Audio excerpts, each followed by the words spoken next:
Hey everybody, welcome back to the channel today.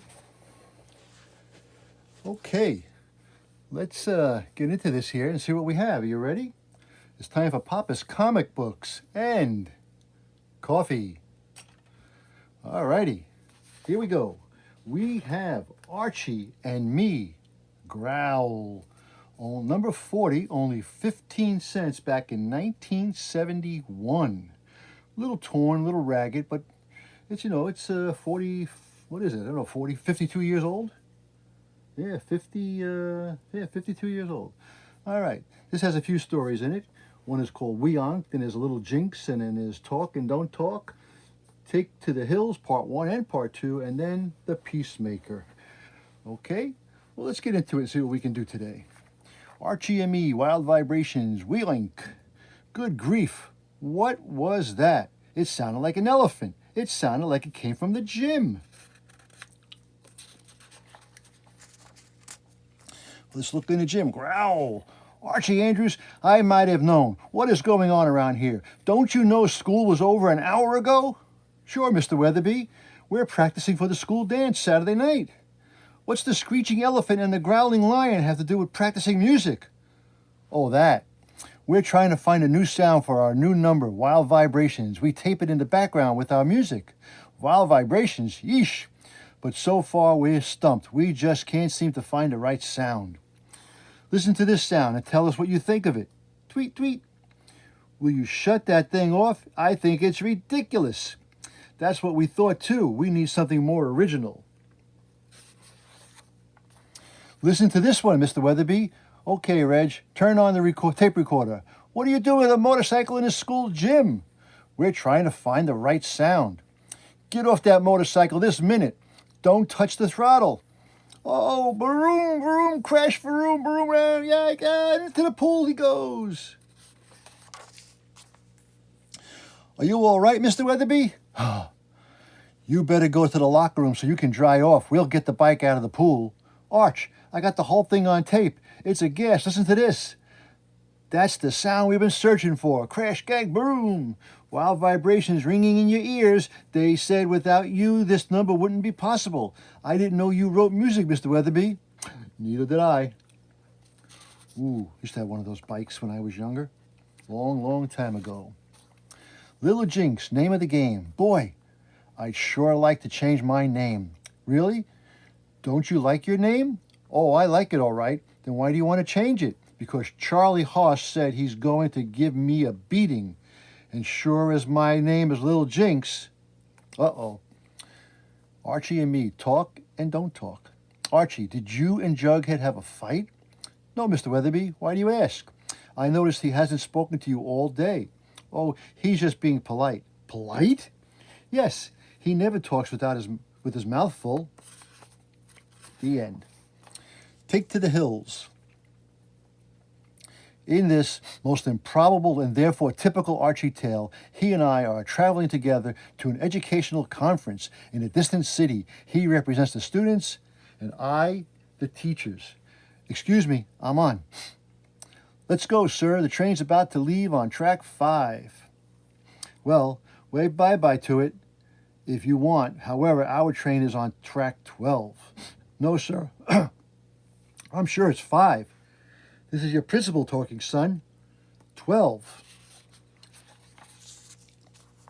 North Star Limited leaving on track 5, leaving for Montreal. All aboard. Oops. You would have had us heading directly away from our destination. I'm sorry, Mr. Weatherby. We've got a long haul, Archie. I'm going to grab a little rest. Man, maybe he is, but nobody else in this car will. Wow, what pretty country, just as I always heard it was. I always wanted to see Ohio. Ohio? Then you should have boarded the train on track 8. What? Hey, Mr. Weatherby, you know that argument we had about which track our train was on? What? Well, would you believe we both wrong? Yes, sir. There's a station coming up, but we don't usually stop there. You will today. I demand you. Let us off this train. We can't afford to waste any more time. We'll catch the next train back and start over again.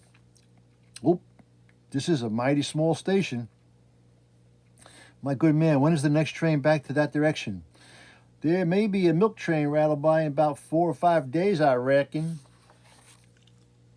4 or 5 days? Good grief, we can hitchhike back faster than that. Something's coming, sir. We need a ride to the next big city where we can catch a bus. Hop aboard, neighbor. Get you there faster than a jackrabbit with his tail on fire. You're leaving the highway. Rattle, pow, boom. Shortcut through the piney woods. A mite bumpy, but a straighter and hungry so heading for a mess of slops. Of course, it's might sticky with the jukes and the jerkos are feuding. I'm a jerko. Tarnation, they must have shot away the wire that was holding the brakes on.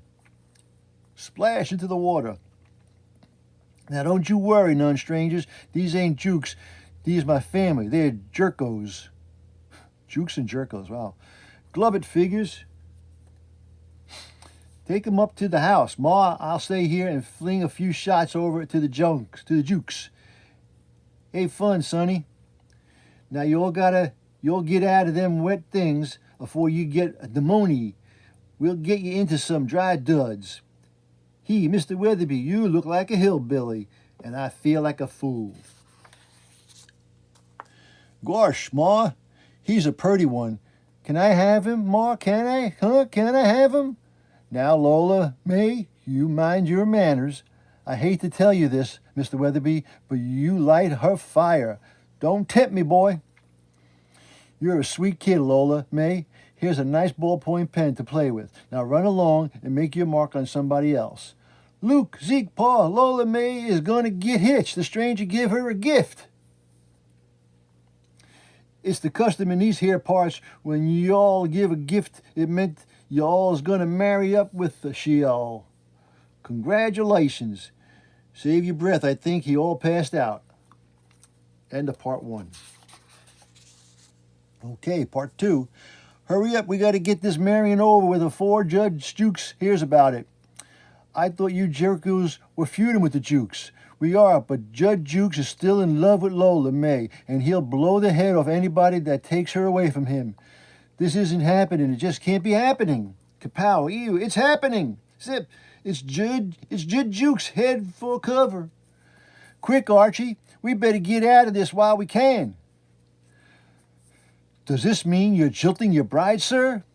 Look, mule's transportation out of the comic opera. I never rode a mule, Mr. Weatherby. This is no time to quibble over the details. Poor Lola May, I guess she's destined to be an old maid. Better she should be an old maid than my widow. Say, mister, how do we get out of these hills? What for you want to get out of these hills, stranger? Just point us the way from Lola May Jerko's house. Are you the fellow she was marrying up with? My news travels fast. I'd rather face Judge Jukes than Lola May. Well, ain't you the lucky fella? Gulp, Judge Jukes? I think so. If you'd have married my Lola May, there'd been a widder by now, sundown. But I didn't marry her, see? I'm running away and breaking her poor little heart. You consarned city slicker. Now you know, I can't let you trifle with theft, little gal's affections that way. Goodbye, Archie. Sorry about this, old feller. Up and away. Bam. As you youngsters say, let's split.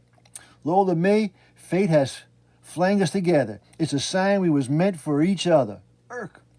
Fate didn't have to flang so bad burned hard. Ain't you glad it didn't flang that fat slicker you was gonna marry? Mr. Weatherby, I think we can slow down now. We're back on the state highway. Pull those mules over. You crazy hillbillies have been warned for the last time to keep your livestock off the state highway. This time I'm running you in. I demand my rights. You can't incarcerate us for riding mules on a public thoroughfare. Your paw talks funny for a hillbilly, son. You can go, son. We don't lock up kids. Could I make a collect call? Miss Grundy, this is Archie with message from Mr. Weatherby. Help! Archie is telling the wildest, most improbable tale of what went on your trip. Shouldn't you speak to him? Don't pay him no mind, Miss Grundy. There ain't a word of truth in anything that youngin' says. Ha ha ha. And there's the Archie Club official certified press pass. Any 12 for $2.86. I think I'm still paying that off. Archie and Me and the Peacemaker. Notice anything different, Mr. Weatherby? Why, yes, I do, Archie. Yes, very becoming. You're not wearing the bell bottoms anymore. Quite an improvement. Ha ha ha. I don't think there's anything funny about it. At his age, it's ridiculous. He should be punished. Nonsense. That just calls attention to it. Then you start a real protest movement because you're restricting their freedom. You do that, and they'll all get hairy. We'll have to shear them like sheep before we graduate them. You're right. My way would only stir up trouble. It's the decisions like that that make me a principal and her a teacher. You sighed, Betty. Archie giving you a hard time? He just gave Veronica his scholarship pin. He's always giving her things. Me, he doesn't give the time of day to. Unfair. Well, we can't have sadness. That won't do it all. I'll see to it that Archie's generosity extends to you. I have a knack for handling Archie. Gee, thank you, Mr. Weatherby. You'll level with Miss Grundy. How do you like my new addition? I've been meaning to talk to you about that. You got 6 wrong on the last test, and your subtraction and division were pretty sad, too. Hook, do you hear that? Grundy is okay. Giggles, she really put him down and beautifully. What can you expect from the establishment? They're all against us. What do you think of the mustache, Reggie? Great, absolutely great. Anything that helps to cover up that face is bound to meet with my approval. It was my own fault. You never get a straight answer out of that joker. Veronica, she likes to keep on top of things. She's bound to go ape over the bushy lip. Notice what I've done, doll? Is it any improvement? Oh, it certainly is. It's about time you did something with those broken, ugly nails. They look much better since you trimmed them. Chucky, see? How right I am? Now everybody's following my lead. You're a genius. Why, I noticed you even got Archie to give something to poor Betty at last. Why, that's great. I hadn't even started to work on that problem. What did he give her? Thanks a bunch, Mr. Weatherby. Gave her the mustache. And that was Archie and Me, number 40 from 1971, only 15 cents. Hope you enjoyed that little reading. Now don't forget, this book and others are available on my eBay page, Pappas-Comic-Books. Hit that subscribe button if you don't mind, and give me a like, and tell me in the comments what you thought about it and what book you want to hear next. If I have it in my library, I'll be sure to get it on for you. But you know, as I always say, that was easy. And until next time, Papa is out.